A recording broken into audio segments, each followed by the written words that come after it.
Hi hello నేనైతే ఇవాళ ఎండు నెత్తళ్ళు కోడిగుడ్డు కూర అయితే చూపిస్తున్నానండి. ఇక్కడ నేను టమాటాలు, పచ్చిమిర్చి, ఉల్లిపాయలు కట్ చేసుకున్నాను. అలానే నెత్తళ్ళు కూడా నానబెట్టేసి శుభ్రంగా కడిగానండి. కడాయిలో ఆయిల్ వేసేసుకుని ఆయిల్ హీట్ అయ్యాక నెత్తళ్ళు కూడా వేసేసి మంచి కలర్ వచ్చేంత వరకు ఫ్రై చేసి సపరేట్గా పెట్టేయాలండి.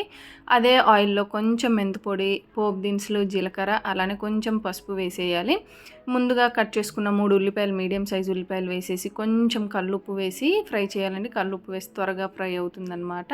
అలానే నేను 8 టమాటాలు తీసుకున్నాను. అవి కట్ చేసి అవి చక్కగా మగ్గాక నేను కారం కూడా వేసేసానండి. సరిపడా కారం వేసేసుకొని 1.5 గ్లాస్ నీళ్ళు పోసేసుకొని గుడ్లు 2 వైపు ఘాటు పెట్టేసుకొని అలానే ఫ్రై చేసిన నెత్తళ్ళు వేసేసి ఈ స్టేజ్లోనే నేను పచ్చిమిర్చి కూడా వేసేసి ఒక 10 నిమిషాలు అయితే మీడియం టు లో ఫ్లేమ్ పెట్టుకొని ఉడికించానండి. సూపర్గా ఉండి ఎండు నెత్తళ్ళ గుడ్డు కూర రెడీ అయిపోయింది. లాంగ్ వీడియో ఇస్తాను.